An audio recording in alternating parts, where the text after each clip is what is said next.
Happy Earth Day.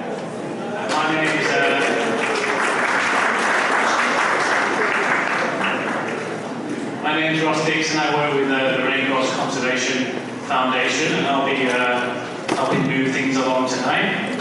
I wanted to welcome you on behalf of Raincoast and Tseycum BC, who put this event on for you guys tonight. The title is, and the whole focus of tonight is Earth Day. The first thing we'd like to do is welcome up Chief Vern I'm trying to pronounce his traditional name correctly, and I probably got it wrong. He will give us a traditional welcome and a few words of what the Kingdom Holman Project and this issue means to him and his community. Tseycum, Tseycum.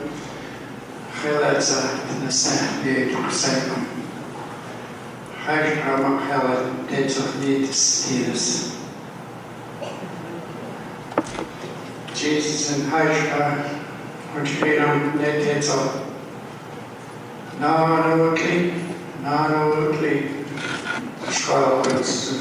Saanich, Saanich. Just welcome dear in our language, and I welcome everybody here to Sydney, here, part of Saanich. It's so important to work together about this issue of tankers and pipeline. It's a good feeling to have First Nations involved. That we've been here for thousands of years, and it's just recently that people are involving us that we can help within our traditional territory. It's out in the islands, the freighters. The more traffic out there is going to damage our islands. When we say islands damage, it's our ancestors that are laid out there. The more waves that come in, they're going to be taking away our ancestors into the ocean. There's some places that we found in Tseycum, under West Saanich Road, was 9,000 years old. And what does that tell you? Who was here first? And the government today of all levels say we have to prove. We have to put a study on to prove that who was here first. Oh my God, I don't think they ever did a study when they first boat people came over here. No offense to anybody, but we always speak the truth. With the pipeline, we don't want anything to do with it. If anything happens, we're all affected. We're going to be here for a long time, both of us. All of us in this room, we're going to be here for a long time. I have two great-grandsons. They're going to be here for a long time. Down the road, they're going to have great-grandsons. It pays to work together. That's why I really appreciate being involved in this. It's something that I speak for my people, the people of Tseycum. But I have relations within 5 tribes, Malahat. So it's an honor to be here. To say, the oil tankers. We spoke to this to our premier years ago about the freighters out there, the damage. We fall on deaf ears. When we speak things about 20 years ago, we were ship disturbers. Now look at today, we're involved. That makes us really happy. Say we can help. We can help, but the tide goes out. Our table is set. We dig some clams, all species that are out there. We have to look after. There's nothing new that we look after within our territory, and we support everyone that wants to protect what we have today. You know, we got to start working together before it's a memory. You know, we got to work hard. There's histories out there that the Saanich people have, and people have to, you know, hey, we don't like the teachings from our elders, our grandmothers and grandfathers. We have to keep repeating to them. We got to keep repeating our history. We live by our history.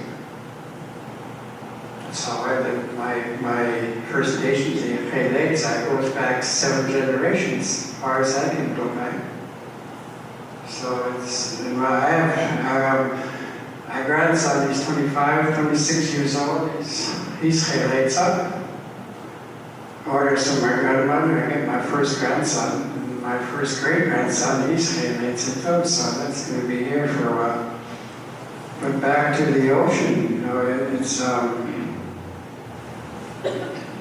protecting all species and everything that lives on Mother Earth. We're talking about Mother Earth, you know. But those are the things that how our elders talk about. These are our training.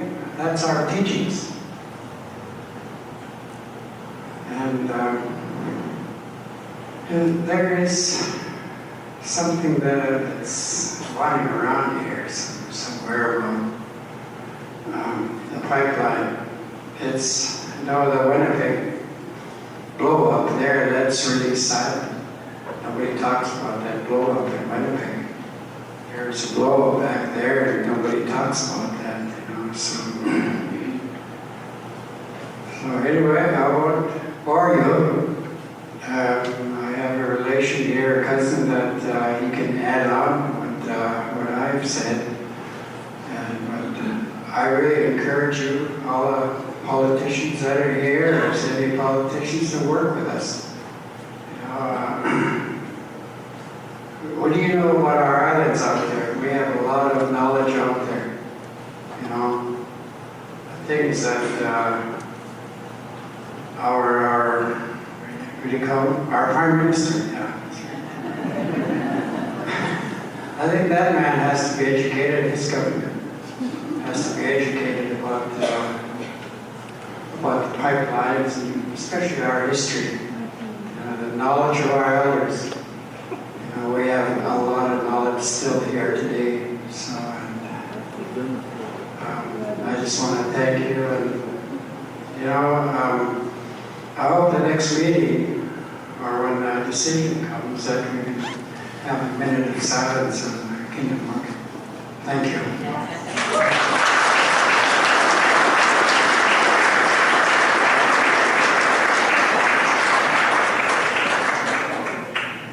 Thank you so much. I'd now like to introduce another local community and First Nations leader, Pelkey of the Tsawout First Nation.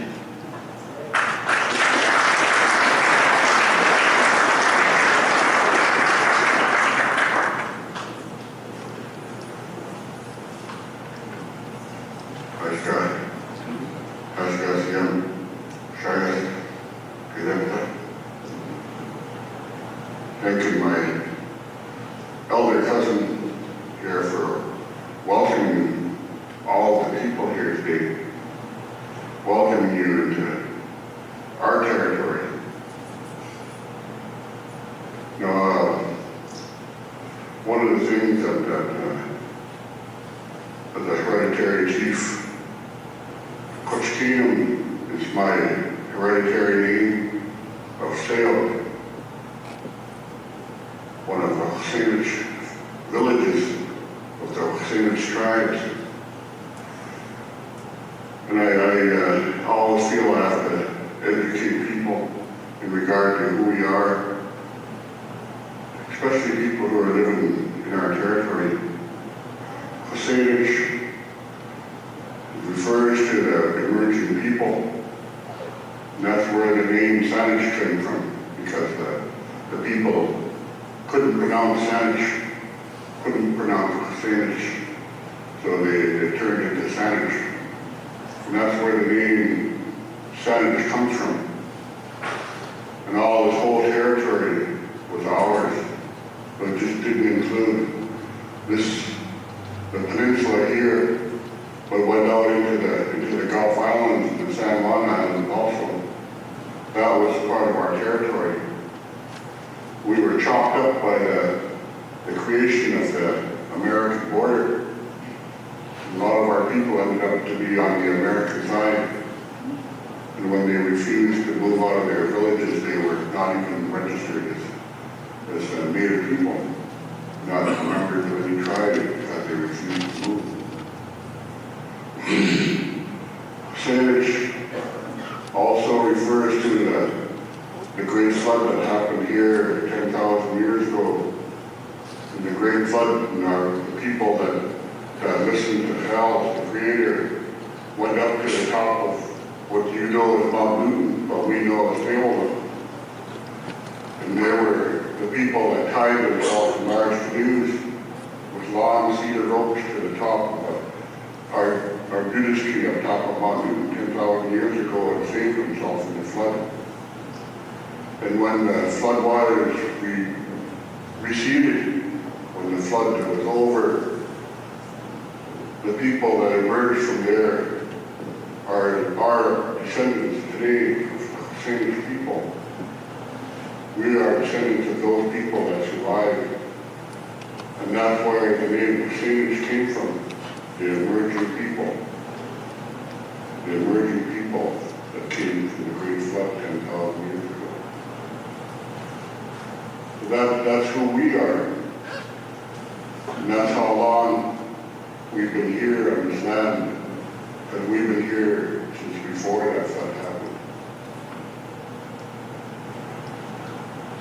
In 1852, my village in Tsawout had 5,000 people living there. 5,000 people in that village. When I returned to work with my people in 1985, there was 250 people. We were that's how ravaged we were by the diseases of the white man that were put upon their people. So we're survivors of all that, survivors. That's why we really treasure our territory. Our people learn how to live as one with nature, not to unbalance it, not to deplete it. You know, we all talk about things like sustainable development. Sustainable development. And to me, that kind of contradicts one another, sustainable development. Because we felt that there was just enough people living at that time in our territory to sustain it forever if we didn't unbalance nature. Our people practiced how not to deplete any of the resources, how always to replace something when we used it. And that's how things were completely sustainable. That's how we felt. When we had fish, we returned all the remains of the fish to the ocean. All types of fish. The same thing with anything that we got from the forest. We took from the trees, but we allowed the trees to live.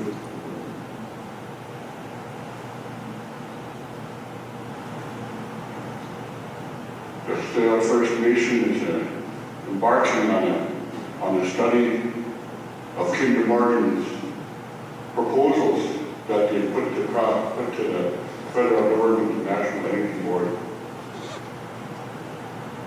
We're gathering up a number of experts in marine studies,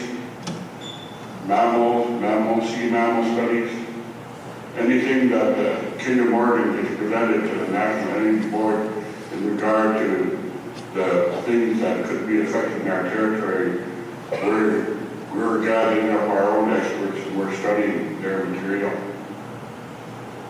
We're studying everything they're doing, and we feel in that way we'll have the best ammunition to argue. We're taking apart all of their information and we're looking for experts, and we're finding them. People are coming forward willing to work with us.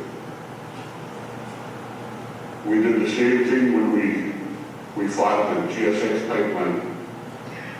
We put the best experts together, and we put the best evidence together in order to contradict everything that they're presenting. And that's what we aim to do again. We're not going to accept anything other than what we're able to develop in our own information, in our own studies, to be able to present a really sound argument if it has to go the legal route. In that way, we feel that we're best protecting our territory.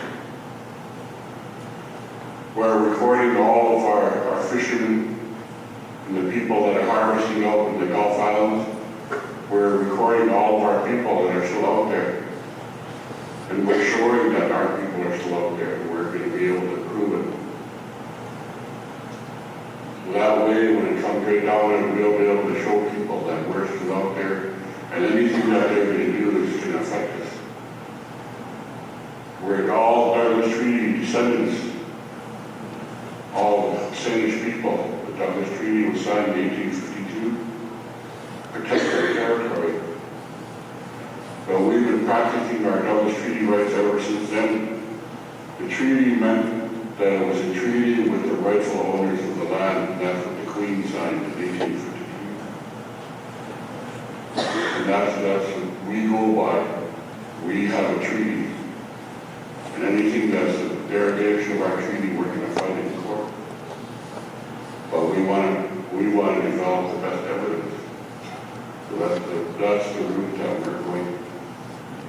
And we brought this to Kinder Morgan, and we told them nobody else is doing the work that we're doing. Nobody else is doing work. They're not taking apart all your information to see how it affects us. So somebody has to do it, and we struck a deal with them that they were going to find out these studies. And they are. They tried to push us off, and they're buy us off with a pot of money. If we go into an agreement right now, it would be right. We said no. We want to have an impartial look at everything that you're doing first. And that way we feel that we'll be better prepared to fight them in the long run. Sail, and was looking at the protection of our territorial waters and the land, because we feel that the water and the land is not divisible. It's all one, and that's what our aim is to protect. So I want to thank each and every one of you to come here to listen. Thank the organizers for the invitation. Thanks for the cousin there for the welcome to the people. Vice President.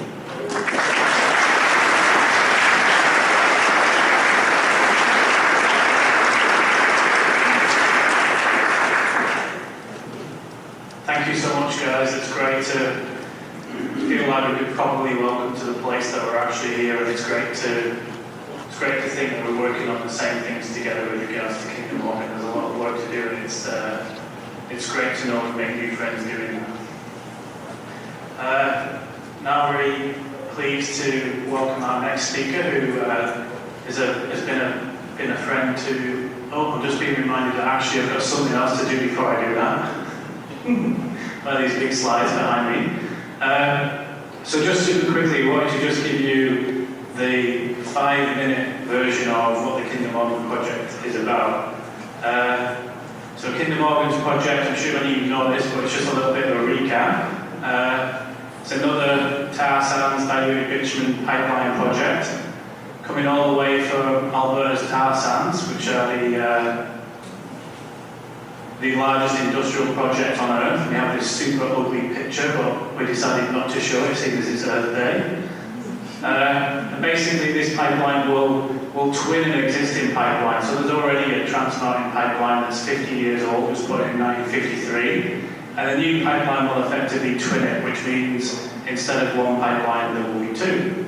And that will effectively triple the volume of oil and other petroleum products coming down the pipeline from about 300,000 barrels per day to just short of 900,000.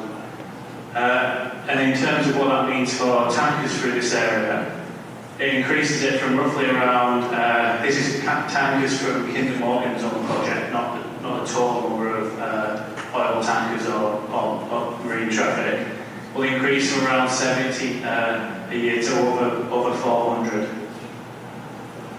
And this is where they'll come. So that tanker picture is not actually to scale.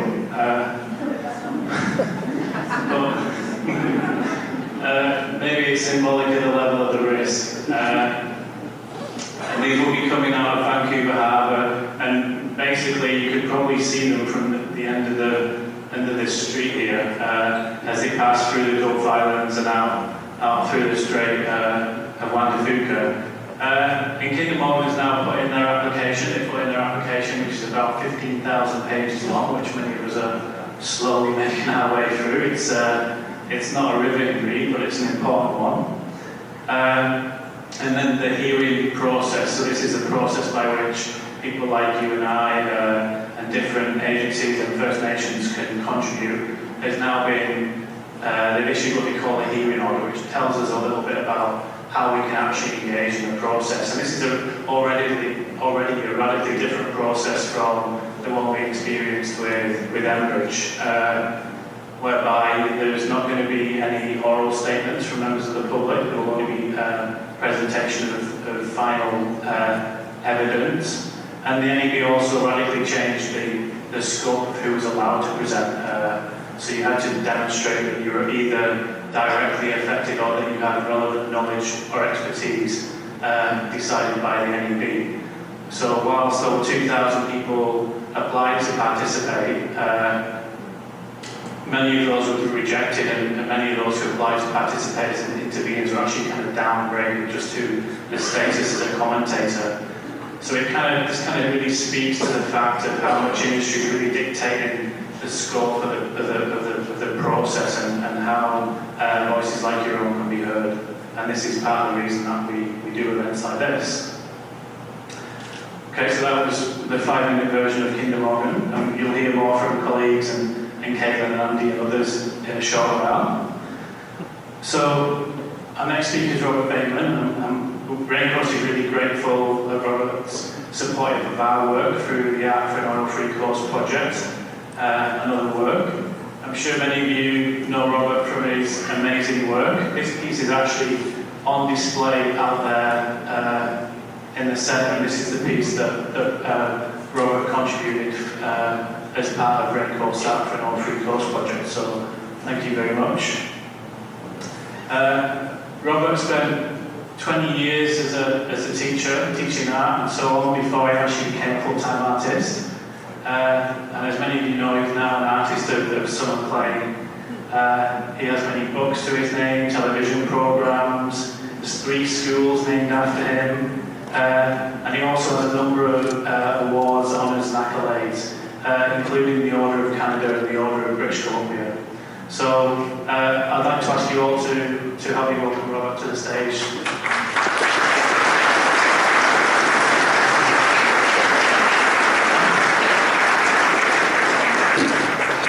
Great. Thank you very much, and thank you all for coming. It's an honor to be asked. It's great to be in a room full of smart people with good hearts, which is what this room is. Just a couple of quick announcements. First of all, I regret that I have to catch the last ferry home to Salt Spring Island tonight, so I may not be able to wait for the panel, which would give me a great deal of fun and appreciation. But You can find me somehow if you have questions or challenges or whatever. You'll have no idea what I'm going to say first when you see this on the stage. And the other announcement is my wife Bridget and I are really looking forward to going up this beautiful coast with Maple Leaf Tours. Wave your hand, that's right, there's Maple Leaf Tours back there. In June the 19th to the 27th. On one sailboat sold out, and I understand they're in the throes of booking another sailboat. So you can check that table, or I guess you can Google Maple Leaf and Bateman, I'm told, and find out details about it if you wish to join us. Of course, one of our favorite parts of the world. Well, we shouldn't even be discussing this. This is such an idiotic topic that I'm going to try to make that point in my talk tonight and get to the bottom of things. I'm going to begin with a quote from Kurt Vonnegut. This is a sketch I did, not personally, but a sketch I did of Kurt Vonnegut. He said, "We could have saved the world, but we were too cheap." We could have saved the world, but we were too cheap. He said that a few years ago before he died. I was going to say next, but I think if I push this, I think that should be forward. Oh, there we are. Woody Allen was asked one time to define nature. He said nature is basically one big restaurant, which is true, it is, from an ecological point of view. But what nature is not is free lunch. There is no free lunch. There is no free lunch.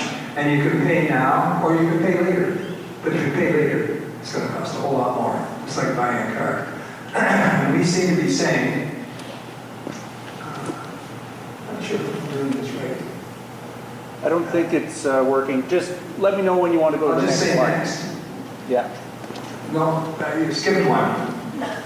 Okay, we seem to be saying, hey, actually rather let our grandchildren pay. That's what our generation and the generations just before us seem to be saying. We don't want to pay now. And so we externalize all the costs. And the costs are going on to the grandchildren and on to nature. Next.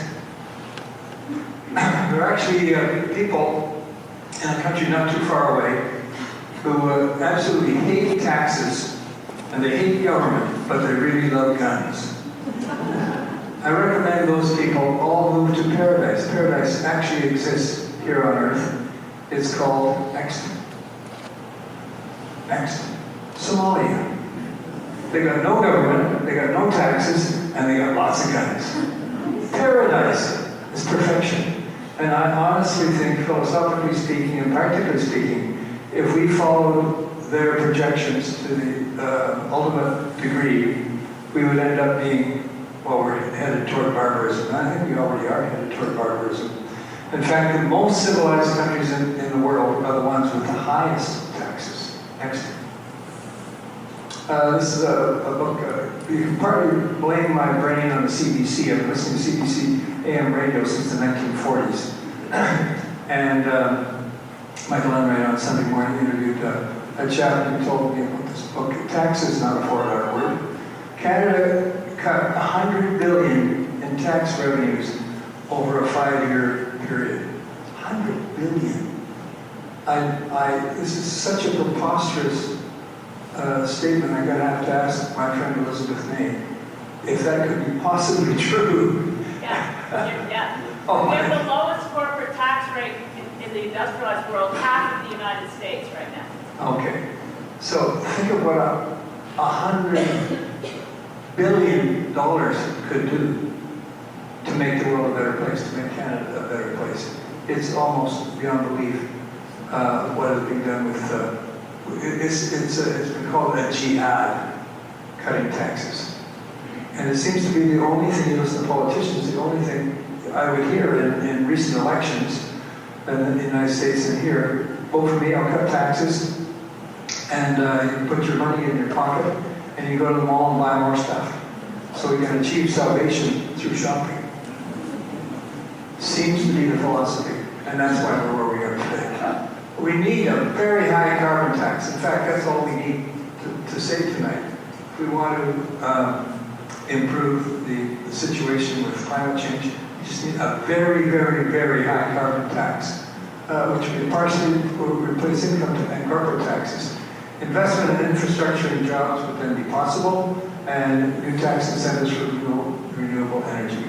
And we could even start with a 1 cent carbon. I know we've got one here in BC, but then they gave it all back again. They should have put it into public transportation instead of giving it back. Next. I've got a lot of the ideas that are going to be coming up next from Henry Nicoforic's incredible book, The Energy of Slaves. This is the planet Earth, and it's oil is the energy that we've been using, oil and the new servitude, and he makes it as if it's a ball and chain. And this is his thesis. Next. In the aristocrats, the upper crust of Rome, of ancient Rome, had 6 slaves in the average family. Next, we have, since the 1950s, the equivalent of 400 slaves in the average family, based on all this wonderful free work that gets done and luxury produced by oil. It's been wonderful. For, I guess pretty well everybody in this room has lived through it. I was 20 years old when it started. Next. I love this quote from Nicoforic. Even if owning a slave is sinful, it certainly has its conveniences. It's really nice having slaves. And the conveniences are obvious. That's why we're here today. It's all fantastic stuff with transportation and housing. It seems to me our way of life in the last 50 years has been based on conveniences and shopping. Those would be the 2 main things we would choose. And it's been wonderful, and we're all enjoying it and I'm part of it. Next. But there are sins associated with which we don't want to look at as a society. One is human population explosion. When I was born in 1930, it was the first 2 billion human beings from the beginning of time till 1930, first 2 billion human beings. It took over 500,000 years, more than 500,000 years, for the first 1 billion. The last billion came in 13 years. That's why nature's in trouble. Every single new person on the planet, and every single rising standard of living takes something away from nature. And so part of these sins of petroleum conveniences, we degraded the atmosphere, carbon dioxide, and many, many other things. Air pollution, I was just reading today, is a giant killer, one of the biggest killers in the world. We've degraded life on land, and we've degraded life in the sea. Actually, my biggest worry is not so much global warming and polar bears. My biggest worry is the whole oceans and what's happened to the phytoplankton, which are the lungs of the earth. I don't know if you've read or heard of the book Seasick, but the phytoplankton and the plant plankton that give off oxygen, and they're dying and sinking to the bottom because their shells are calcareous and carbonic acid is making acid is making it tough for them. And human ways of life are being destroyed. Our human heritage and our natural heritage have been really destroyed in the last 50 years. Next. But we've lived in this beautiful bubble, and we watch this bubble grow and grow and grow. When you're inside a bubble, that doesn't really look like a bubble, and the bubble has been growing. Next. I did this cartoon a few years ago. It's based on the 1950s, as I said, when I was 20, in my 20s. And you have these guys with rose-colored glasses in a gas-guzzling car racing up the Olympic Road as fast as possible, having no idea where they're going. But they think they can go forever. At least that's what we used to think. We used to talk about Buck Rogers and Flash Gordon and the future, 1984 and 1990s, we're all going to have little rocket packs on our back, and everything would be perfect. We're in the 21st century, and we're looking around us and seeing it happening. Next. This is, I think, is the only actual Bateman painting in the whole talk tonight. It's a portrait of a male ostrich sitting on a nest. And there's a myth that ostriches, when danger threatens, lower their neck and put their head in the sand because they don't want a hyena or a lion or something to notice them. Bury their head in the sand. That's not true. That's a myth. When danger threatens, ostriches lower their head, but they keep their eyes wide open and pay attention to the danger, unlike us. We want to bury our head in the sand and hear no evil or see no evil. Next. I love some of these quotes from this book that came out in the 1980s, Amusing Ourselves to Death by Neil Postman. Public Discourse in the Age of Show Business. I'm not going to read the first part out loud. Orwell feared that truth would be concealed from us. Huxley feared that truth would be drowned in a sea of irrelevance. I think Huxley is right in this case. And finally, Orwell said that people would be controlled by the infliction of pain. Huxley feared that people would be controlled by the infliction of pleasure. I think that Huxley was right in both cases. Next. And so what we don't want to look at or talk about, we keep hearing how much energy, there's enough energy to last for centuries here in North America. North America will be a great export.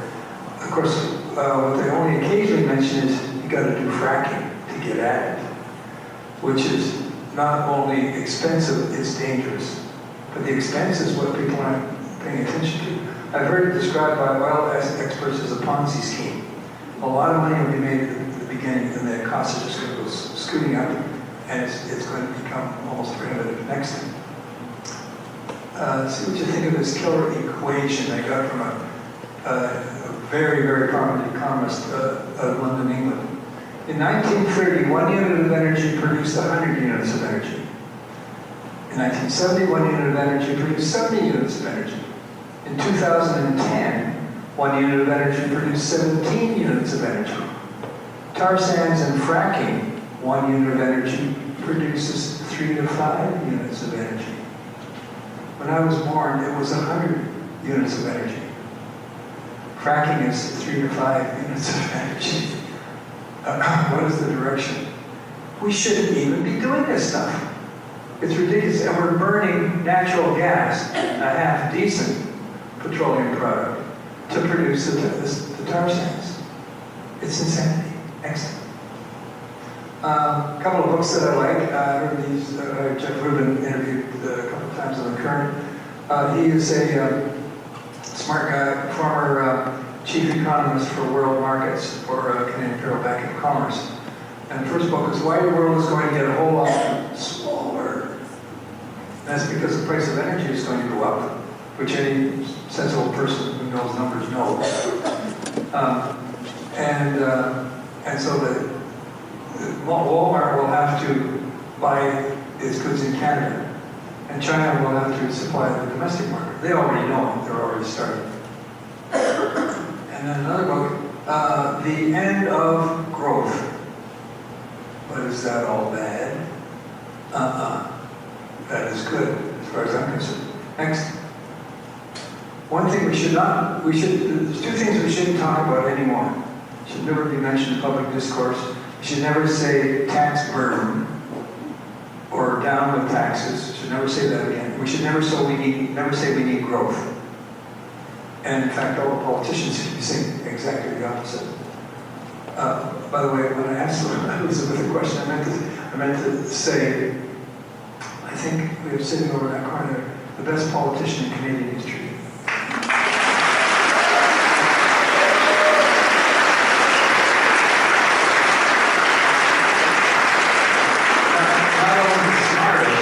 But with the best heart. No, I say that in your absence too. I say that all over the place. Okay, coincidentally, along with Jeff Rubin's books, I heard this book from a Spanish friend. He said he read the Transition Handbook, From Oil Dependency to Local Resilience by Rob Hopkins, who's an Englishman, founder of the transition movement that some of you already know about it and are already involved with. And in that book is a graph. Next. Now that's year 0 down there, which we'll say is the time of Christ, and the year 4000 up here, which is a couple thousand years from now. And we're right in the middle of the year 2000. That's the age of oil. That's a graph for the age of oil. It didn't start until my mother was born. My mother was born in 1900. So I think I have a laser pointer here, which word, yeah. So 1900 is about there. We're about here at peak oil, according to Jim Rubin and many, many other smart people. Now, the thesis Rubin states is that when my grandchildren are my age, which is 84 next month, which will be toward the end of the century, their lives will be more like my grandparents' lives than they will be like this. We're in the bubble now, and it's very nice, but it won't be the bubble at the end of the century. It'll be different. It's been a lot of fun, and a lot of you have been around to have fun. It's been a lot of fun doing that, as well as all the sins and destruction. Won't be quite so much fun doing that, but it'll be better. I'm implying it'll be better. Be better for communities, better for families, better for jobs, and way, way better for nature. Anyway, this is a prediction, and so growth is over, so there's no use even talking about it. And we should stop pumping up that because it's dangerous stuff. Next. What we should be doing is following Schumacher's Holy Trinity. Schumacher wrote Small is Beautiful, and he's an economist in the 1950s, a British economist. He said, the real problems facing the planet are not economic or technical, they're philosophical. He went on to say the philosophy of unbridled materialism, I think that's an apt description, philosophy of unbridled materialism is now being challenged by events. Just think of the events. But what he said we should be aiming for, I think it sounds wonderful, is health, beauty, and permanence. Well, everybody's in favor of health and making the world a healthier place and making it healthier for all the other species, but ourselves as well, which we include. Beauty, and that is, we should be working toward beauty in nature, beauty in our human relationships, and not just beauty in houses and art and stuff like that, but just appreciating general beauty, which we would be able to do if we don't spend so much time shopping. And permanence, in the 21st century, permanence, that would have been sacrilege a few years ago. Now people are talking about permanence as a virtue. We should be concentrating on it. Next. So it's ridiculous to think we can keep on expanding this bubble. Like any bubble, it is going to burst if we keep on doing this. And as you may have noticed, it's slowing down a lot. Just think of how many things are being cut. Do you think it's going to be different in 10 years? More boom? I don't think so. Because of all these economic factors. It's just not realistic. And if we play our cards right and get the right philosophy, the ball does not have to burst. We could shrink it gracefully. Next. That may be about the right size. Still have the bubble, but shrinking it gracefully and maintaining all the things that are of quality of life for ourselves and for nature. Next. And if we do, we can have a beautiful world for the future. By the way, here we are up in here, those clouds right there, it's a hailstorm right there. And that's where we're going on the sailboat this summer. So it can be an absolutely wonderful and beautiful future. We only have to do two things. We have to pay attention and we have to pay for it. And I think it's worth it. Thank you.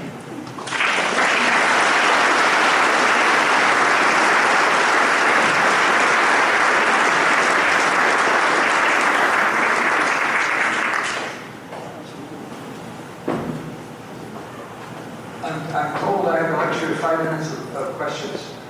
First of all, I'd like to recommend people tell me I'm wrong. I've been giving talks along these same lines since the 60s, and I tell people, if there are questions, please tell me I'm wrong and convince me. Nobody has done it yet, except for one guy back in the late 60s. He said it was, everything I said was total baloney. He was the head of the Plastics Manufacturers Association of Canada. And his wife was standing right there, and she said, no, Mr. Bateman's right. And you're full of baloney. Anyway. got both of Does them. anyone have any questions or thoughts or suggestions or?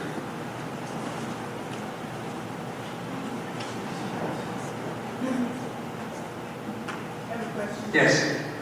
I introduced many years ago, make a definition of what a conservative is. Yes. Would you give us a definition? Well, to me, a conservative is someone who conserves. And I think I by nature am a conservative. Partly an old gaffer, as you already know. And I honor traditions. A lot of the conservatives like Ronald Reagan, I think, were wild-eyed radicals.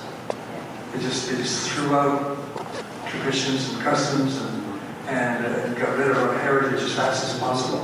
I'm in favor of our heritage, our natural heritage, and our human heritage, which I would think is what a conservative would do. What I understood you in those days was that you kind of were conservative yourself, and you weren't very happy with the way the definition of conservative being portrayed. That's right. Because you may have gathered I had a picture of the Tea Party there, I'll come right out, who were against taxes and against government. By the way, their great guru is Robert Norquist, who said that the solution to America's problems with government is to starve the beast, take away all its honey. You see that happening in places not too far away as well. Cutting programs selectively and starving the beast selectively. We in this room are the beasts, I guess, that they want to cut and starve. But they call that conservative, and I don't call them conservatives. I call it radical. Can I ask one other thing? Yes. Would you like this microphone? Your picture of the oil and Yes. the other and where we are today. I don't know how many people in the room have done reading on energy, but it seems to me that what you're saying has been said for a long time by people.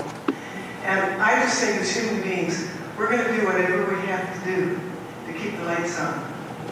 And whether it's, eventually nuclear power or whatever it is, I don't foresee personally our... I know what you're saying. I'm glad you asked that because I meant to say, or to add to this, but I was kind of rushing, that the beauty of Jeff Rubin, he's an economist, etc., and of his thesis and of the way I'm going with this, it's not going to be individuals out of the goodness of their heart, giving up and driving a smart car, all that kind of thing, and turning their lights off.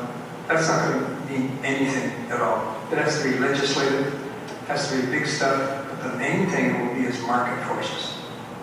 Like what happened was in 1973 with the Arab oil embargo, cars suddenly got smaller. So, it's going to happen with market forces, and that's what will do it. Well, I have to say, just having listened to you, that it doesn't give me a great deal of hope the way you presented it. And I actually think that there will be corrections. And we're doing our best in our humble little part of the planet. The Chinese and Indians, in terms of population growth, and we all know all this stuff.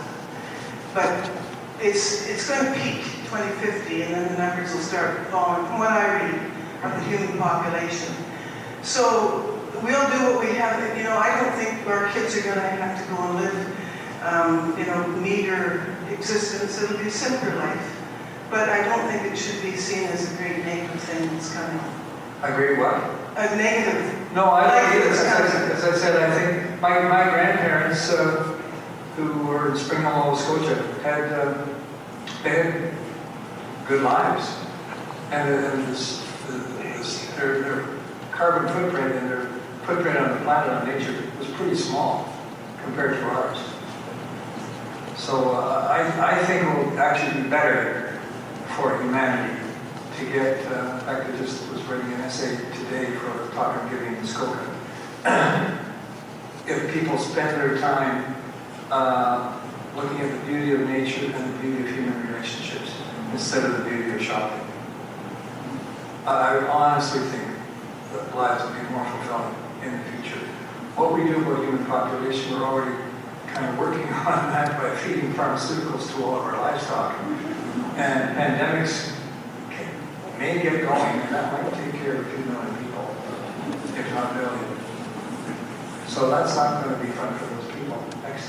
Yes. I'm very encouraged by the way that you framed this information this time around. I agree the premise that taxes bias civilization. The whole idea that we have to reduce taxes is insane. That's what builds civilizations, and it's a very important tool for us to keep.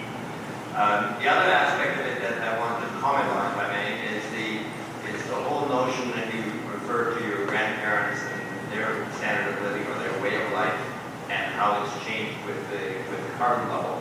And one of the things that we have noticed and have learned is that really now people are no longer connected with how things are made and how things are produced. Our 2 to 3 generations ago, everybody made something.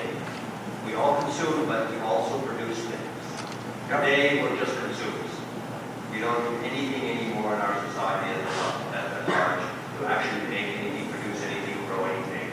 And I'm really encouraged by the urban agriculture movement, which is turning that around. People are re-engaging with growing things. Here on Salt Spring, here on Vancouver Island and Salt Spring, we're living in quite a good transition place here. And even downtown Detroit, they're growing hay downtown Detroit. There's tons of small good news stories, and I think the right direction will be better for the planet. It's just a pity that so many things will probably become extinct. Go the wrong way. Okay, thank you very much.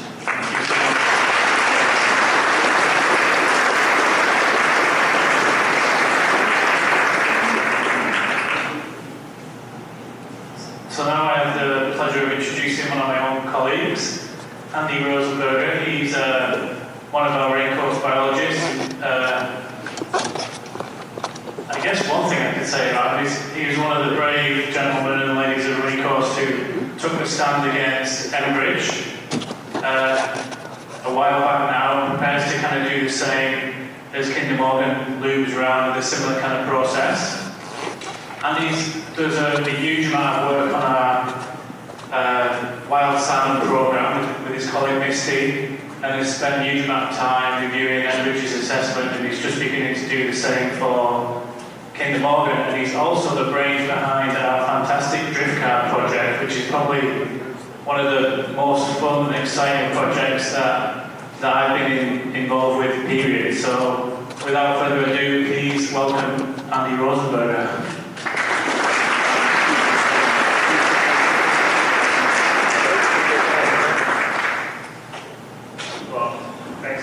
Having me here. Is this good volume? There. Okay, great. Hopefully this clicker will work, and I'll try my best with it. I'm here to talk to you today about a project that we initiated conceptually, anyways, a couple of years ago, and it's been fun and it's been very successful, we think. It's about drift cards and how they relate to the Kinder Morgan project and how they show us things that we can't see otherwise.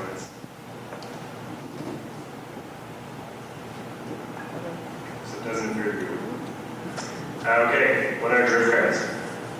Well, drift cards are pretty simple devices. They're 4 by 6 inches large. Pieces of plywood, very thin plywood, about 4 millimeters. And we take an army of volunteers and stamp them and paint them and paraffin them and write numbers on them. And that's about 1,700 cards on the left there. 3 long nights, but it's all good. Next. So when we thought about this project, we sort of had 3 main objectives. And I'll have to click through them here. The number 1 was that we wanted to improve our understanding of the surface currents in the Salish Sea area. Little drop down. Okay, good. Number 2 was we wanted to increase awareness about the Kinder Morgan pipeline expansion project. At the time, it wasn't very well known what was going on or what was in talk for us. And number 3, we wanted to be able to share our information and use it to help inform either spill response planning or find out areas that may be higher at risk from spills in different areas of the region. So essentially, we go to the next slide. It's a pretty simple experiment. We take cards and throw them in the ocean.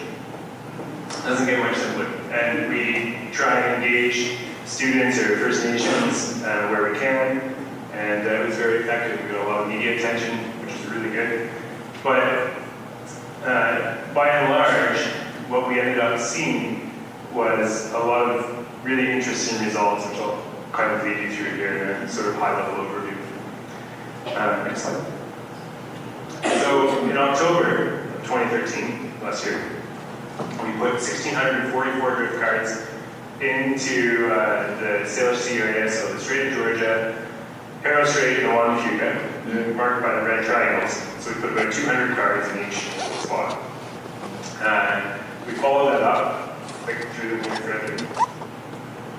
With in February we did another drop, and then in March we did 2 more drops in various locations.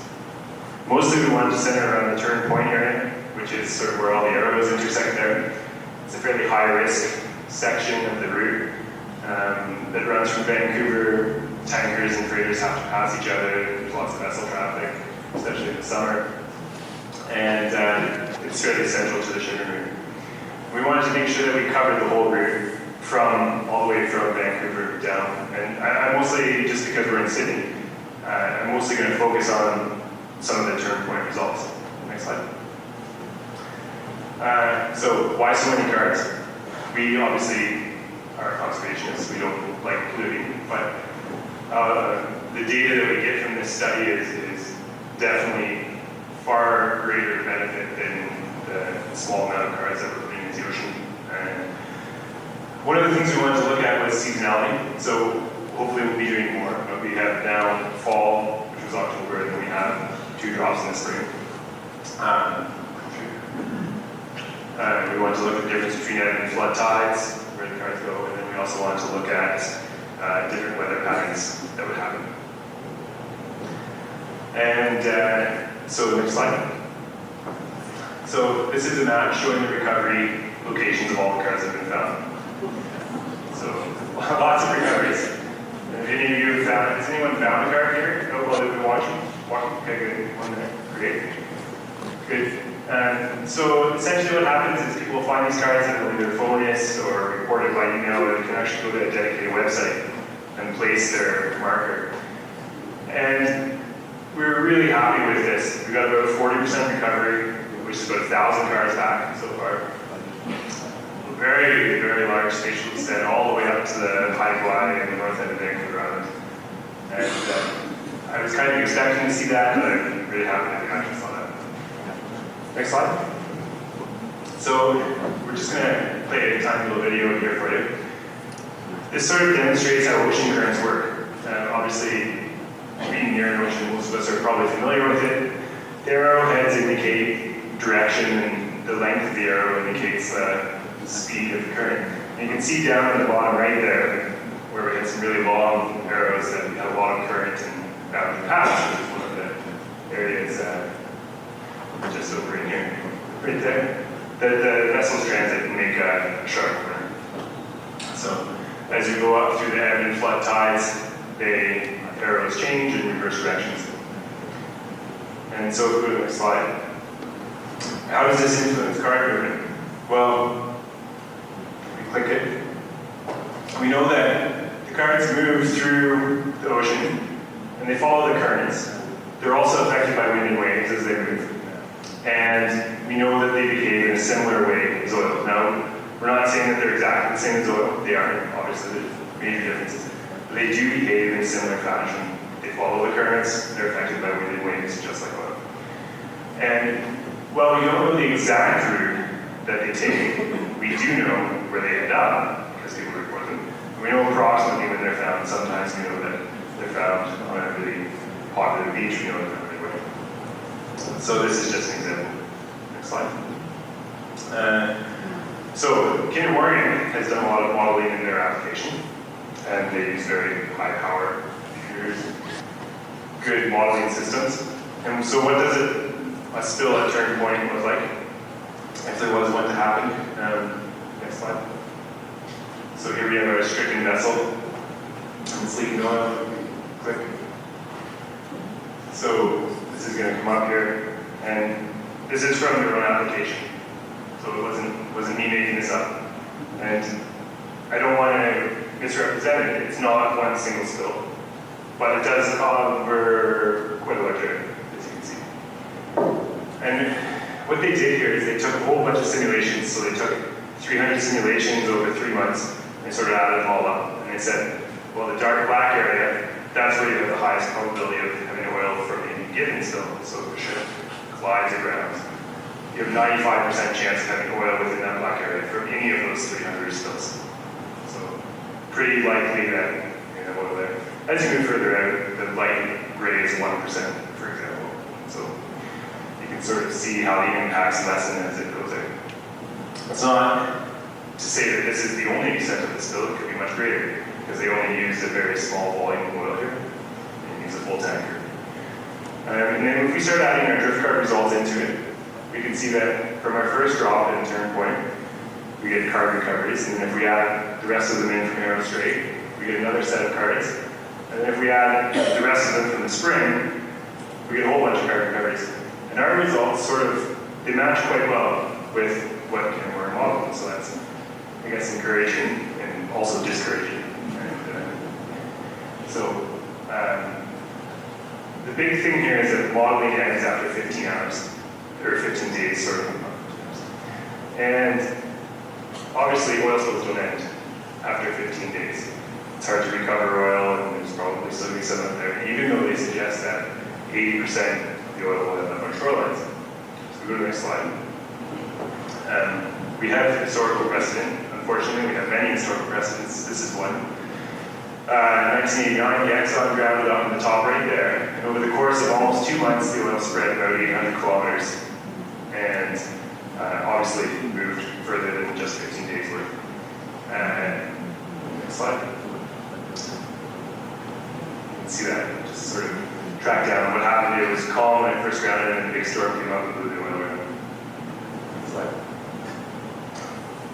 So we know from our cards that cards keep going. And we get some at Cape Scott about 2 months after.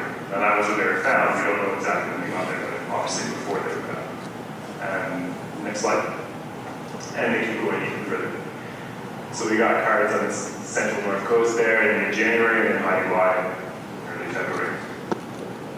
So we know from another spill, the Tseycum spill in 1988, that oil can move. It can move in a submerged manner, and it can end up on shorelines that you don't really expect it to. So this is not unexpected, and it may be representative of what could happen. Next slide. And if you click through here, so again we showed the arrows, but in both cases, our cards and the Exxon Valdez, they moved about 800 kilometers in around 2 months. So they are fairly representative, at least in net movement or net travel. So switching gears a little bit here, this is again the same modeling scenario. And what they did is they took a little bit different tack to it this time, like here. What we see is the probability or likelihood that oil will be in a spot after 48 hours. So this is 2 days. So again, dark black area is most likely, and the lighter gray area is quite likely, or half flip of a coin anyways. And if we click through here, when we add our cards into it, we can see that a lot of our cards, the red and the orange ones, showed up within 2 days as well. So we did a draw at turn point, the red triangle, and they moved down and stranded on beaches all around Victoria very quickly. So again, it's supported, it's encouraging that our cards match it, but it's also discouraging. 48 hours isn't very long to get spill response equipment in place to respond to a spill. That's still, even though it's a fairly small area, still a lot of ocean to put spill response equipment into. Next slide. So this is a zoom in of the Victoria area. It's the last set of slides I'll have. What happens if we combine our cards from all of our drop locations together? What kind of picture can we make? So these are the card recoveries from the Strait of Georgia drops. So those are the mouths of the Fraser way up by Vancouver that we've seen in this area. We click. We add in our East Point drop, which is Citron Island, again. We add in our Strait drops, again.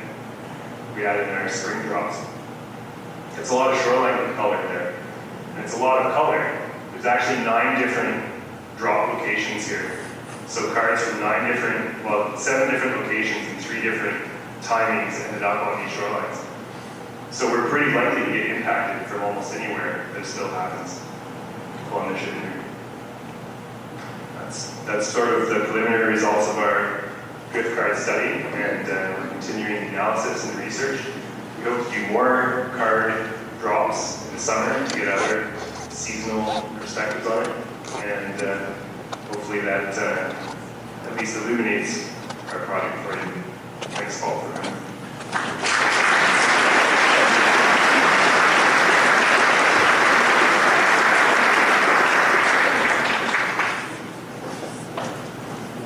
Thanks so much, Andy. That's the first time I've seen that presentation as well. It's pretty impressive, and it's perhaps a little bit scary as well. This is why we do the science.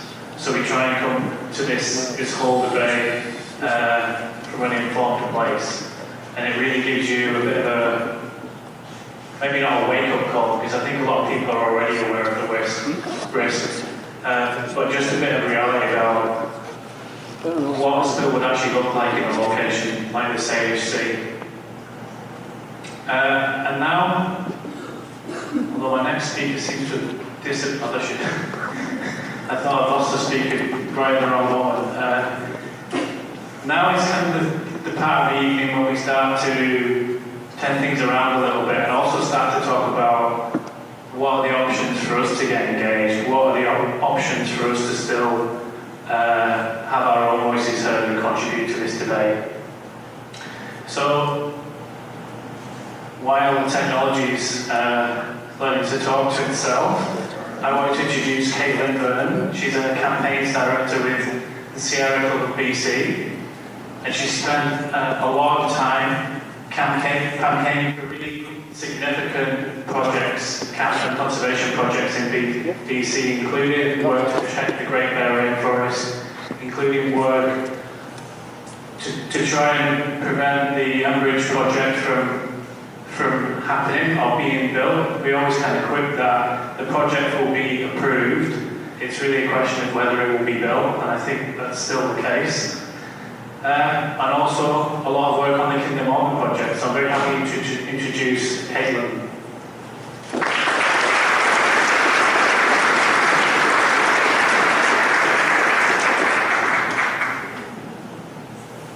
Thanks, Ross. Hi, everybody. I would like to start just by thanking Chief Dax and Eric Pelkey for welcoming us to Saanich territories and sharing their words with us tonight. And before I talk about Kinder Morgan, I want to start by going north, just briefly. So over the last few years, we've heard a lot about the Enbridge pipeline that would bring tankers through the Great Bear Rainforest. So you may have heard the stories about how it feels to sit in the rain and watch a spirit bear, about how the wolves eat salmon next, and how the salmon provide food for even the trees next. You may have heard the stories from First Nations about what a spill from an Enbridge tanker would do to their communities, their cultures, their very lives next. I and so many others, probably many of you, have committed to doing all we can to keep oil tankers out of the Great Bear Rainforest next. We've been standing with coastal First Nations and northern BC communities next. We've been raising awareness in our own communities next. We've been in the streets in the thousands next.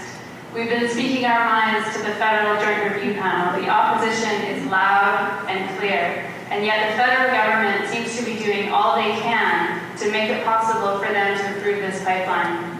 Most recently, instead of legally protecting critical habitat for humpback whales, which they technically had to do by this week, they just downgraded the level of protection for these whales.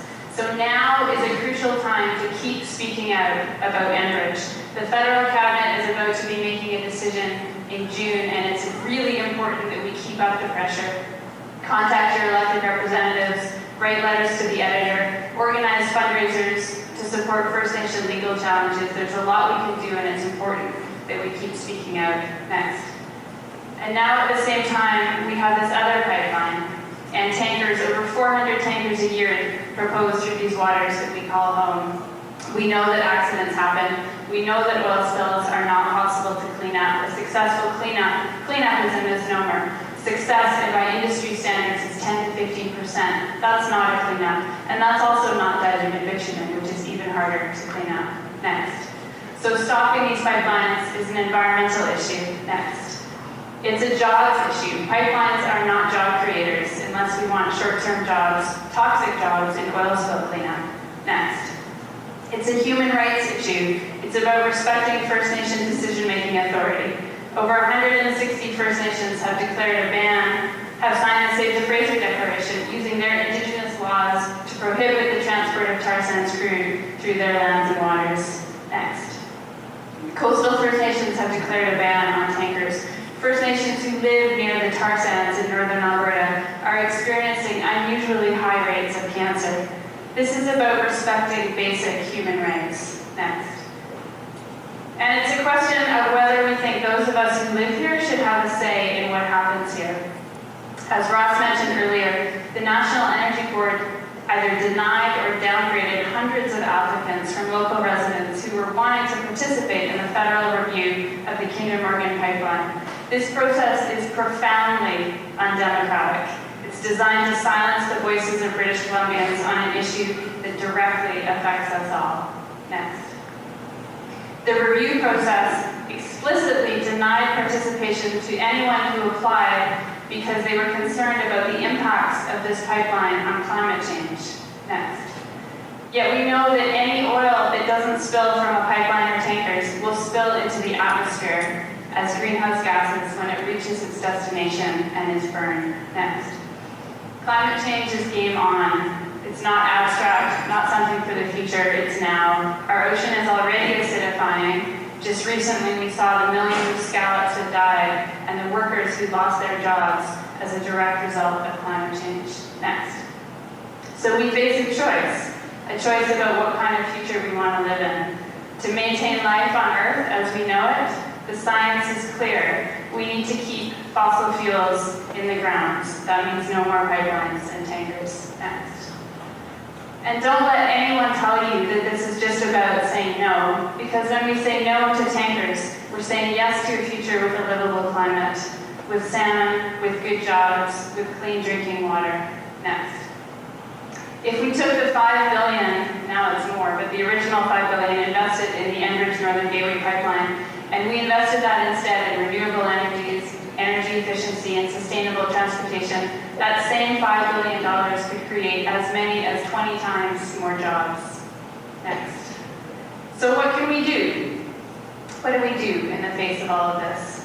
We can make changes in our own lives. We can eat locally. We can fly less. These things are important, and yet our solutions need to match the scale of the problem. Next. We can lobby our governments to remove subsidies to the oil and gas industry and invest in green jobs instead. Next. We can divest. We can take our money away from fossil fuel companies. Check out Fossil-Free Canada for more on that. Next. We can build the future that we want to live in. A future with sustainable fisheries, local food, ecosystem-based forestry, energy efficiency, housing retrofits, renewable energy, and public transportation. A future where people who live on the land can make decisions about what happens on that land. Next. And amongst doing all of that, we can oppose these dangerous projects that are leading to climate change and oil spills. I truly believe that we can stop both the Enbridge and the Kinder Morgan pipelines. But I'm not going to stand here and tell you that any of this will be easy. Next. We're up against a global oil industry and a federal government that's rapidly turning our country into a petrostate.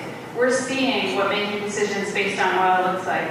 It looks like muzzling scientists, gutting environmental laws, scaling back public participation, continuing to deny Aboriginal title and rights, and undermining our democracy. So if we want to choose our future, we're going to have to fight for it. At the polls, at corporate shareholder meetings, in the media, and in the streets. Next. And you know, I always throw this slide in because when we pay attention to what's happening in the world around us, it can be upsetting, it can be overwhelming, it can be hard to know where to start. So as you respond to this challenge that we're facing, be sure to take care of yourself as well and support one another. Spend some time outside enjoying this beautiful coast. That's what gives me energy. And then organize.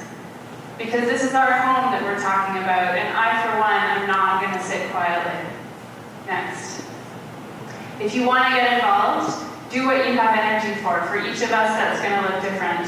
Whether you're the person at the microphone, the person organizing the bake sales, the person organizing the events, designing the posters, hosting people at your house, writing letters to the editor, reaching out to unlikely allies in your community, whatever it is that you feel passionate about, do it, because we need all hands on deck. And if you're already involved, I suspect that many of you are, consider stepping outside your comfort zone and doing more, because we need to do more. So, May 10th. May 10th is a National Day of Action Against Pipelines and Climate Change. We're organizing a big music festival, rally, and march in Victoria, as well as discussion groups. Join us in Victoria. We're organizing an event right here in Sydney. There's going to be events happening all across the country. What time is the event, May 10th? May 10th in Victoria starts at 10:30 in Beacon Hill Park. The rally is at 2:30. Is that right? Yeah. 2:30 at the legislature is the rally. So Beacon Hill Park for music. I think the march starts at something like 1:30 and then rally at the ledge at 2:30. So join us, organize your own event, encourage your friends and family across the country to do the same. Next. You can sign up on any of our websites, Raincoast, Sierra Club, any of the other organizations that are here tonight. There's lots of groups working on these issues. Sign up to get more information. You can send action letters from our website. We all welcome volunteers and we all welcome donations. There's a lot of work that needs to happen. Next. When we see before our eyes our country becoming a petrostate and our climate sliding into chaos, with all of the accompanying social and environmental upheavals, do we respond politely and hope that things improve? Or do we respond with the moral outrage that the youth of today are demonstrating? Next. These youth in Bella Bella went on a 48-hour hunger strike against Enbridge to raise awareness of their food that would be lost in the case of a spill. Next.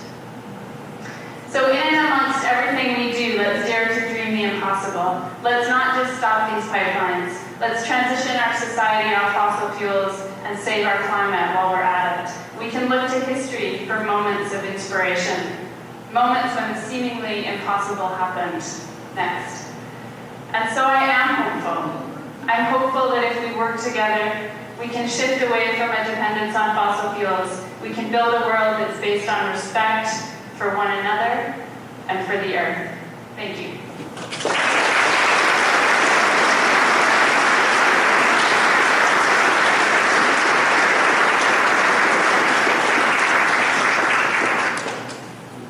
So I was going to ask all of our remaining speakers to join us on the panel. Andy, that includes you right there.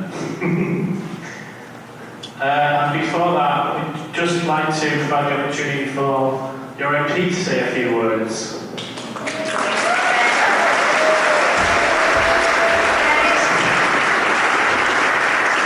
I just made a few notes on the back of a boarding pass from today. I'm really sorry about how much I'm flying.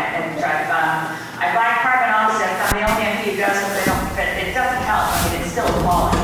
Anyway, I just want to let you know that of the 400 interveners who've been accepted in the Kinder Morgan process, I'm one of them. So is neighboring MP Vernon, is another of them. I'm trying to get through the 15,000 pages, but I don't know, even I can't read things well on internet. So I'm trying to, it's going to cost me $600, and I'm printing out, I'm sorry about the loss of paper. I have to work through this thing, hard copy, so a local print shop is suffering. The deadline for questions, having been accepted as an intervener not that long ago, the deadline for questions is May 2nd. So I'm struggling with this. I have to say it's an appalling process. It's absolutely unfair. Of the 400 interveners, it may sound like 400 individuals are getting a chance to speak. The intervener list includes all the federal government departments, provincial government departments, provincial governments, and incredibly, interveners like Enbridge. Enbridge is an intervener in the Kinder Morgan process. So is Imperial Oil, so is BP, so is Chevron. 16 major multinational oil companies are interveners in the Kinder Morgan process, including, which I think this is a real kicker, for people in Burnaby who were turned down, the pipeline expansion will affect their own backyard. Nexen is an intervener, which means that the Chinese National Offshore Oil Corporation owns Nexen, which is completely controlled by the People's Republic of China, and its board of directors are appointed by the Central Communist Party of China, are interveners in Kinder Morgan. Now, the other thing about the Kinder Morgan process is that as a result of Bill C-38, the spring omnibus budget bill of 2012, significant changes were made to the way environmental assessments take place and reviews take place. So the Canadian Environmental Assessment Agency is cut out, the National Energy Board runs the process, and also the National Energy Board, different from what happened on Enbridge, on the Kinder Morgan process, there is a timeline and a limit of 15 months start to finish. So the report of the National Energy Board on Kinder Morgan for hearings that have not yet begun will be due July 2nd of 2015. Now, you've heard already from other presenters tonight that they've said you can't be an intervener unless you're directly affected. Directly affected is the new language used in the bogus sham of an environmental assessment law that they brought in when they repealed the Canadian Environmental Assessment Act. But they've also, so in addition to saying you have to be directly affected or have knowledge and expertise, I really do want to press the question of what Saanich has as knowledge and expertise of our BC coastline. But anyway, I'm accepted as an intervener, but what they've done in the process is they've said, and this is, I think, absolutely, I hope to prove illegal. They said we have no right to cross-examine the evidence being presented by Kinder Morgan. In other words, as interveners in a National Energy Board hearing, and I first presented at a National Energy Board hearing in 1981. I've been in and out of National Energy Board hearings. They're considered a quasi-judicial body with the same kind of rights, accorded process that you would have in a court of superior jurisdiction. They're saying you can't cross-examine. It will be a paper exchange, is what interveners will have as of right, which is not what I thought I was getting when I heard I was approved as an intervener. So the rules of procedure strike me as potentially actionable in court. I've been speaking with one of my old friends, who I think is one of the best lawyers in the country, and frankly, so is he, Caitlyn, who is looking over these terms of reference. We have a court challenge brought by Forest Ethics, and with Caitlyn Ruby representing them, on this question of directly affected in relation to the Line 9 hearings. But nobody has challenged this truncated process of saying, well, because we have to have a fast review, because legislation says we have to be done by July 2nd, and because we've decided as the National Energy Board that Trans Mountain Pipelines, Kinder Morgan doesn't have to present their evidence until January, there's no time to cross-examine them. And I think that's challengeable in the federal court, and I may end up coming back to you and asking for help with Caitlyn Ruby's legal fees, because I don't want to let this go by without a significant challenge. So those are the main things I wanted to mention about this process. It's already started with so much unfairness embedded in the way National Energy Board reviews are being held. I mean, let's face it, the National Energy Board has never turned down a pipeline in its history. We really didn't need to have the federal government today decide that they need to make the BC coastline safe for supertankers, and therefore humpback whales are in the way. We really need to reorder our priorities back to what British Columbians want, which is that we have to protect our marine ecosystem. We have to ensure that supertankers aren't moving in and out of Kitimat, and this proposal, which are different types of tankers, these are called Aframax, They're smaller, but they hold an awful lot of bitumen and diluent. And I also wanted to add to the presentation about the cards. We really don't know how bitumen and diluent are going to behave in marine environment because we've simply never had anywhere on Earth that I know of a bitumen and diluent spill. We learn about bitumen mixed with diluent when it spills in other places, like in Kalamazoo, Michigan, and the Kalamazoo River, where it's still not cleaned up almost 3 years later. This stuff behaves differently, and we should not be exporting any raw bitumen out of Canada. I feel very confident about this position as a federal party leader, because what it says is just as we oppose raw log exports, why are we so hell-bound to expand the oil sands as fast as humanly possible to Stephen Harper's personal goal of tripling current levels of production in order to ship out raw material, unprocessed, that requires shipping toxic material to northern Alberta in the first place to mix it in with what is otherwise a solid so that it will flow. That's part of the equation with dilbit, so-called, is you've got two-way toxic traffic. The fossil fuel condensate that they stir into the solid bitumen to make it go through a pipeline to avoid processing it in Alberta. You have to ship that stuff north to northern Alberta, and then you ship out. That's why Enbridge is a twin pipeline. But Kinder Morgan would still be shipping dilbit. Every pipeline proposal currently before Canadians, whether heading over our lands and into our coastal waters, which we will not allow, or due south under the Keystone XL, or heading east on what they call Energy East, all of them have in common that they're about shipping out raw bitumen mixed with diluent to get them not to markets within Canada or even within North America, but to supertankers to ship to other countries for processing. That's what they are all about. They're about rapid production of low quality, low value, unprocessed bitumen. So in addition to our environmental arguments, I want to highlight we have some good economic arguments too, that as Robert Bateman said, this is crazy. Thank you very much.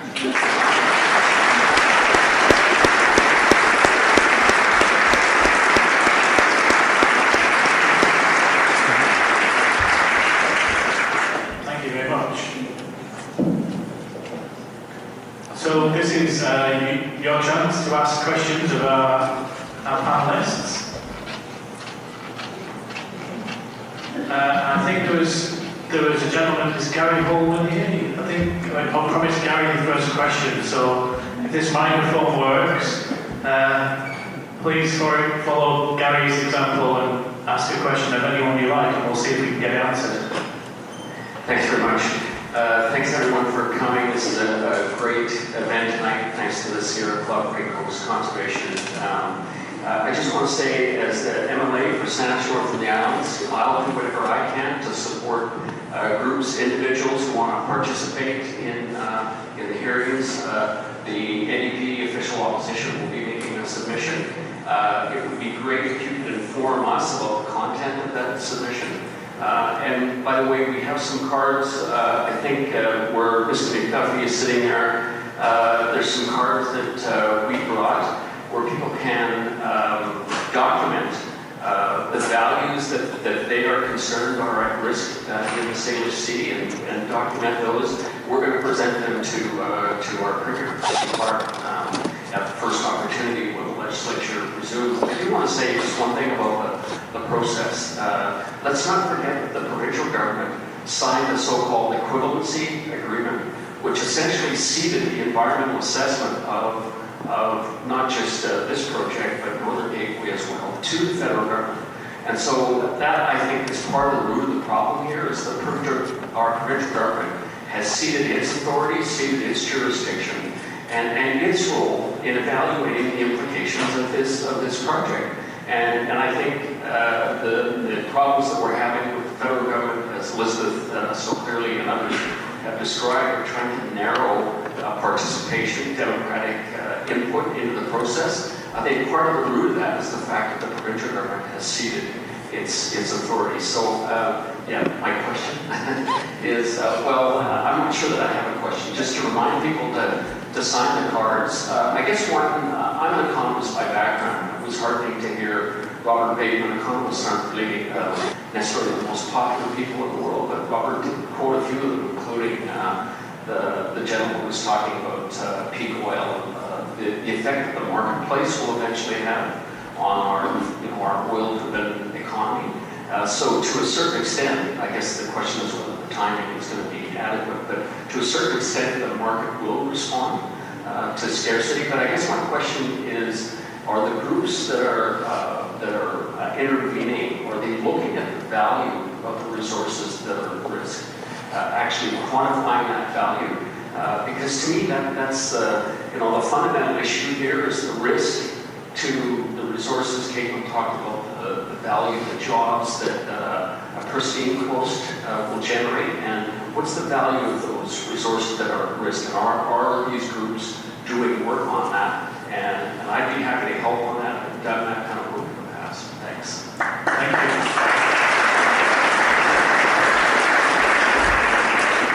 I think that's an awesome question for all of our panelists to answer. So if anyone would like to start, feel free to grab the mic.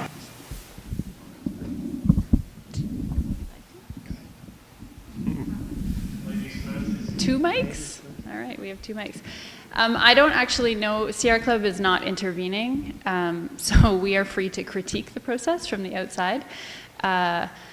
So I don't know the details about what the interveners are doing, but I do know that there's an interesting organization called CRED out of Vancouver, Conversations on Responsible Economic Development, I think is what they stand for.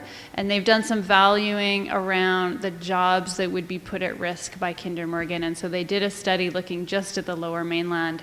And it wasn't the dollar value of the jobs, it was the number of the jobs. But they calculated that an oil spill would put at risk over 200,000 jobs in the Lower Mainland alone. And that's looking at not just things like fishing, but also tourism and the film industry and real estate jobs and agriculture jobs and so on, and that's in the Lower Mainland alone. They've also done some really interesting work around the impacts on property values. So they're a group worth looking up.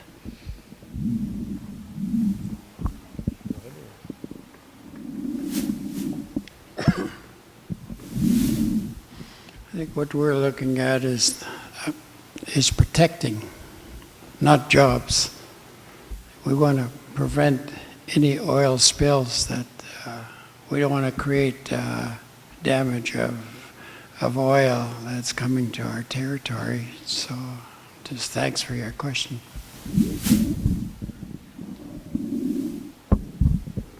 Hi. From Raincoast's perspective, we are interveners, and one of the things we're currently working on madly, amongst other things, is a report on Salish Sea, the ecological profile of it, and some of the things that we, as humans, get benefit from all the ecosystem services and functions and processes within nature's benefits. Things like surfing, kayaking, recreational use, bird watching, marine mammal watching, and all those types of things. And of course, unfortunately, it's not all about us in terms of the benefits that we get. If you looked at something like the southern resident killer whales, obviously a very small, critically endangered population, and one of the things I didn't have time to show was the legally designated critical habitat for them pretty much coincides directly with the spill scenario that I showed you. And things like that would disappear and have a very high risk of disappearing if we allow these things. So we're not directly quantifying it to answer the question, but we are looking at a lot of these things, and there will be a report and numerous other pieces that come out later on in the process for sure. Thank you. And I think that, there's a whole, through the process there'll be a whole suite of topics and types of value that will come up. I'm pretty sure Enbridge will probably be arguing that it's not a good project for lots of reasons. We might not agree on the same ones, but Raincoast report that should actually be coming out in the next couple of months. And that's all about the values that we attach to this whole place that we call the Saanich Sea, that we think is threatened by not just Kinder Morgan, but increases in vessel traffic. I think the drift cart idea was just terrific. It's just so completely visual. Any child and hopefully any politician can see it. My question is this not the same route that the current tankers take? Is this, I mean, we are focused on Kinder Morgan, but we could have a spill like that at any time right now, could we not? Yeah, that's correct. For sure, there's tankers already traveling that route, carrying various products.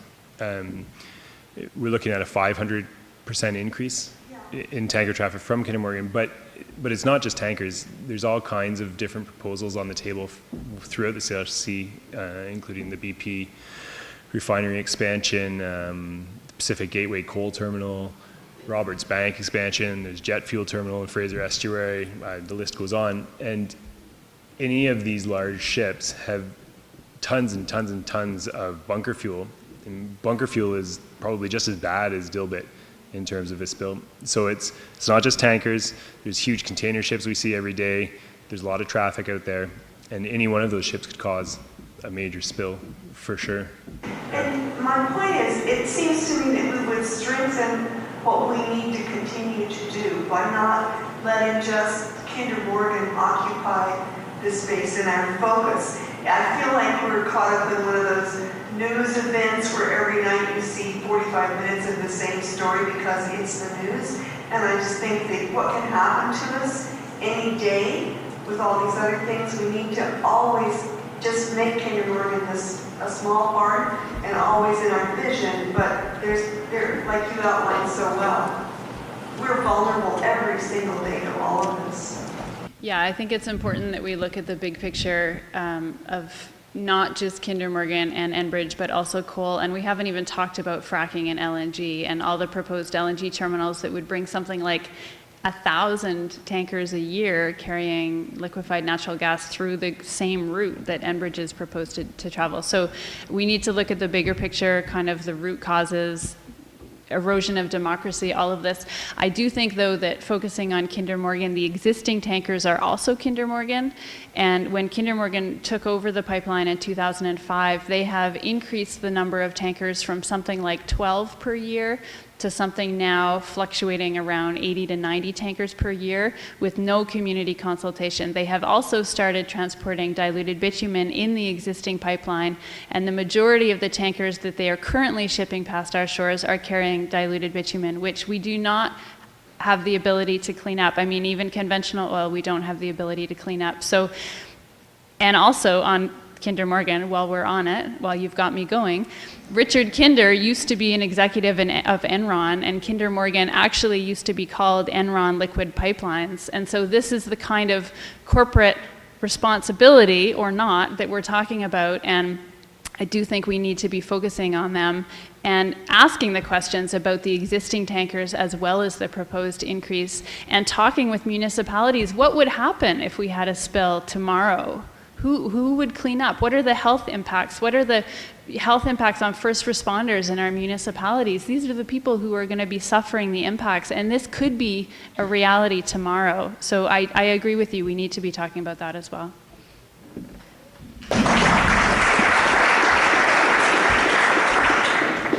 Thank you, Chief Jacks, for welcoming us onto your territory. My name is Ludwig Anao, and I belong to the Dixon Nation under the House of Winnett. My mother was a hereditary chief as well, my late mother. And one of the things that she's always told us is, we're here, this land is only loaned to us by our children and our grandchildren. And it's up to us to look after it. And with the Gitxan, we fought Enbridge really, really hard. And Nathan Cullen was there to stand beside us. And we felt like we succeeded when we had to, and we ended up with a joint review panel. And then we're all thinking, oh, wow, that's really awesome. We've got a joint review panel. People are really going to listen to us. Little did we know it was all BS. So my question is, many of us across British Columbia have not got a treaty. We've been in the treaty process for years and years and years. With the Gitxan and with Tsawout treaty was squashed because our hereditary chiefs and our elders didn't have anything written. It was all oral. And so now I'm wondering, so what happens with our treaty? We have, you know, these oil tankers are going to go through all the traditional lands, but yet they haven't signed a treaty. How's that work?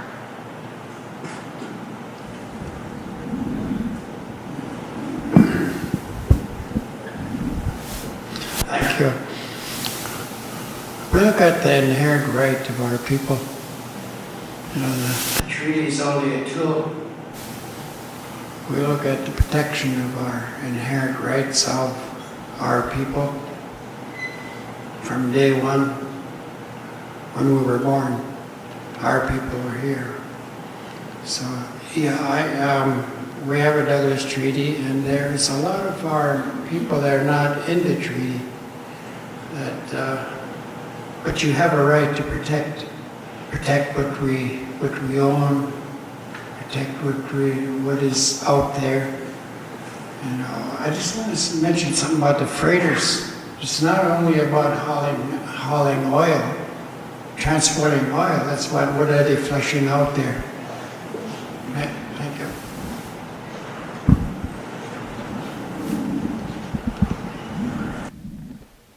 Just two things. Oftentimes when I'm up north and people are talking about Enbridge, they often say, "Thank you, Enbridge, for bringing us together." And, you know, we could say the same thing about Kinder Morgan, that we're sitting here with Chief Vern and, you know, thank you, Kinder Morgan, for bringing us together. And one of the ways that on the Enbridge campaign, the First Nations have really been strongly the leaders on opposing that project. And there are 3 First Nations who have launched judicial reviews of the Joint Review Panel, basically saying that it was a flawed process, that didn't listen to them, et cetera, that the recommendation needs to be reconsidered. So the Gitgat, the Kitkatla, and the Haisla Nations have all launched judicial reviews, and the hearings will be happening in the fall. And that's an expensive process to take the government to court around that. So if you're interested in standing with First Nations against the Enbridge pipeline, one really clear, tangible thing you can do is fundraise to support the legal challenges around the Joint Review Panel. Thank you.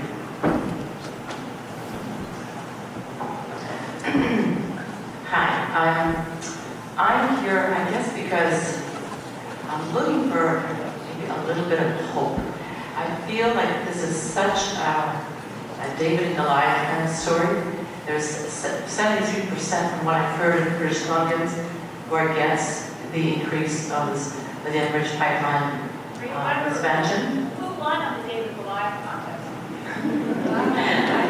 I know, but that was once, it was a long time ago. Anyway, I guess I was feeling a little hopeful when I saw First Nations have given me a lot of hope. For instance, some of the how they are fighting and how they are standing up, and they seem to be the most powerful people in this province right now. And then when I saw there was this pledge happening for the Citizens Initiative vote, a dog initiative is putting up, I was feeling hopeful again. But then, Elizabeth, after listening to you and who's on the interveners committee or whatever, it's like really, is this a pipe dream to actually think that we have a prayer to stop these guys?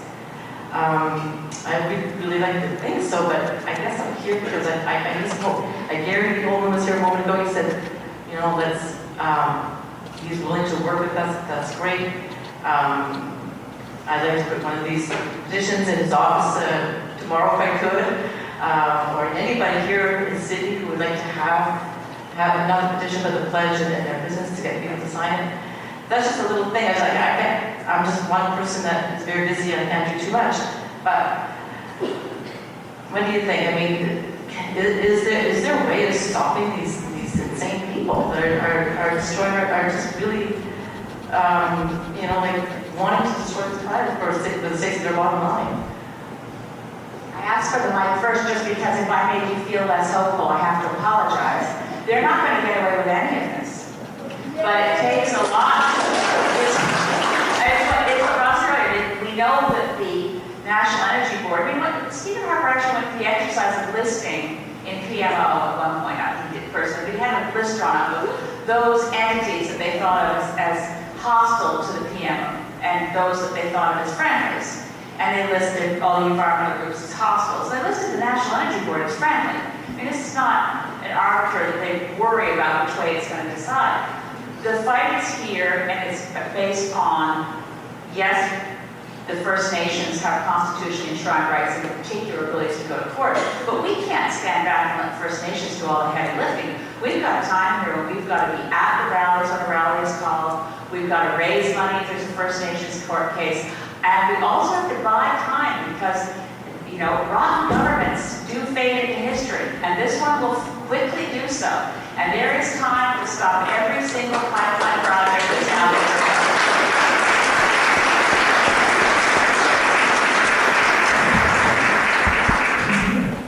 And I would just add, let's look at what happened in Kitimat for hope. The community that stands, the only community that stands to gain permanent jobs, a couple hundred permanent jobs from the Enbridge proposal, just voted a majority of people against the project. This was grassroots, neighborhood folks, people who said, you know, on interviews, I'm not an activist, I'm a grandmother, I just happen to care about this coast. I'm gonna spend my time going door to door, talking to people and knocking on doors. Kitimat inspires me. The leadership of First Nations inspire me. The Union of BC Municipalities inspire me. Even the BC government has come out against the Enbridge proposal. This is not a done deal. On Kinder Morgan, we need to raise the same kind of groundswell of opposition as we did on Enbridge. We know what we need to do. We can do it. I'm not big on false hope. I'm not saying that it's easy. I'm not saying that it's anywhere near over, but we can do this and we need to do this because the future of life on Earth depends on us doing it. So we can inspire each other, we can take breaks when we need to, we can find rejuvenation outside or from each other, we can look to the youth who are totally doing amazing, inspiring things, we can work with them. We know what we need to do. There's a saying that politicians give the permits, but people give the permission, and the people of British Columbia are not giving permission for these projects, so these are not over.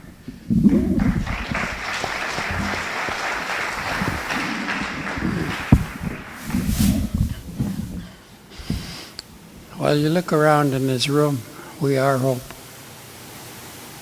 You know, like our elders always say, keep your head up, work together. You know what happened to President Obama's hope? He got through. So just think of old Obama there. The strength that he had, his people had. We're talking about us as human beings, not as nationalities. You know, that we work together and that we are hope. Thank you.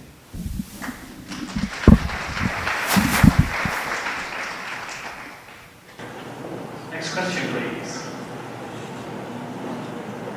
Hello.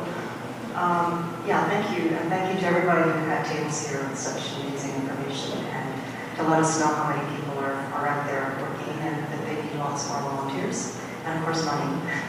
I did want to say that I think Caitlyn here, the only one who mentioned divestment, and I've been following the attempts and with a certain amount of success on various university campuses, not just in the States, but in the UK and elsewhere.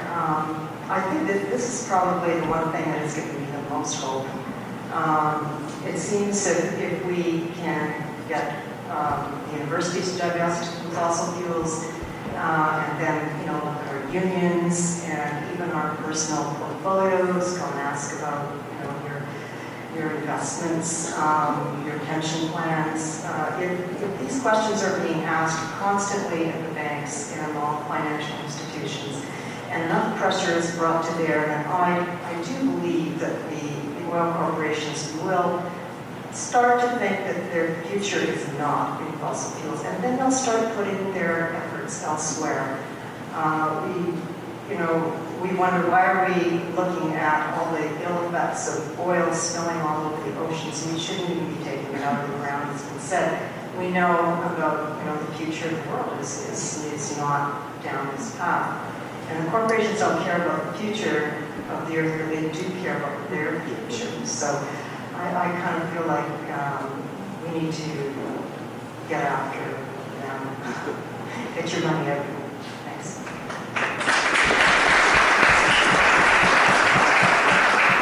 I'd just like to reassure that lady that my financial advisor has now started ethical investing, which is still growing money for me. He's divesting from the petrochemical industry. My question really is, when we look at that map, we are only talking about the Canadian side, and I wanted to know if First Nations on the Washington side have treaty rights the way Canadian First Nations do. And are we working with them? Because they're going to be just as badly impacted as we are. So that's my question.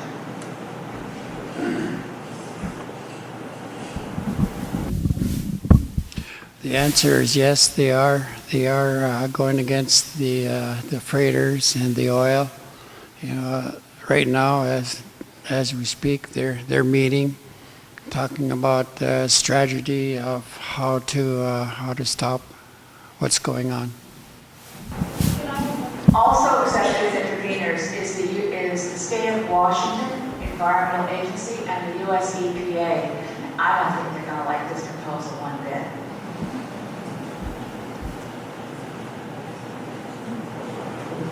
I guess I want to echo what the last two questions a little bit and ask how much effort or focus has been made on the reason why our current federal government is so hell-bent on getting this bitumen out of the ground so fast.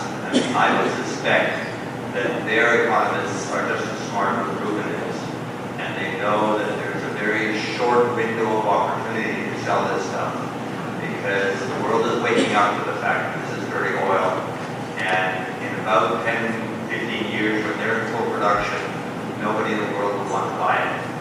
And the people that are investing in this project now, including the Canadian people, Canadian taxpayers, are going to be left holding one huge white elephant. And I think that's an angle that I don't think we're talking enough about. It's bad investment to invest at this point in time in something like the process. It's just ludicrous from an economic perspective. Any of you guys like to comment on that? I won't be investing, just to be clear. I can't presume to speak to why they're doing it, but to reiterate that it is a bad investment. I mean, there's a whole bunch of work that's happening now around the carbon bubble and the devaluing of fossil fuels as a result of the urgent need based on climate change to leave this stuff in the ground. And more mainstream economic organizations and the International Energy Agency and so on are saying that we need to stop building fossil fuel dependent infrastructure. So the carbon bubble is real, the economics are not there, and for the sake of all of us, we need to stop these projects.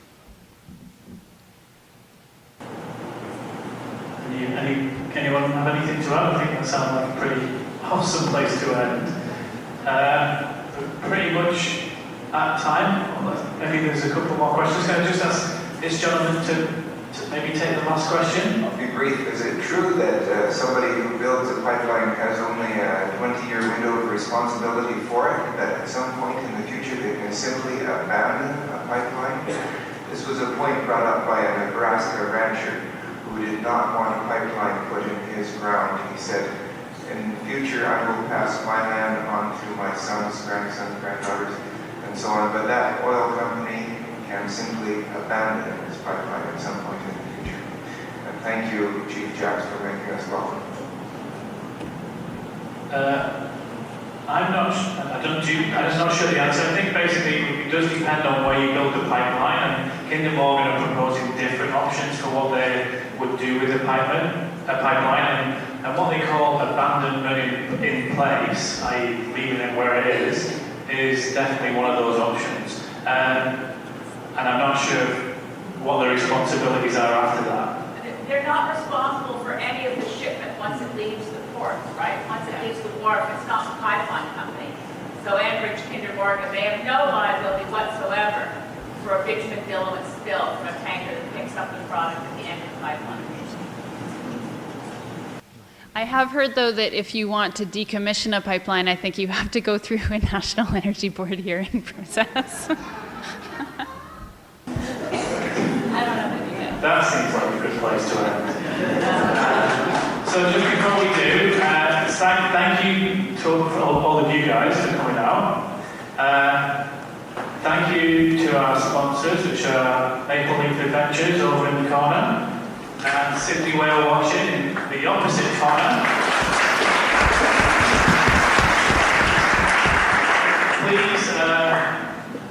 Please take the time to come and speak with those and the other groups that are around. Thank you so much to our panelists and speakers and everyone else for showing up. So thank you very much.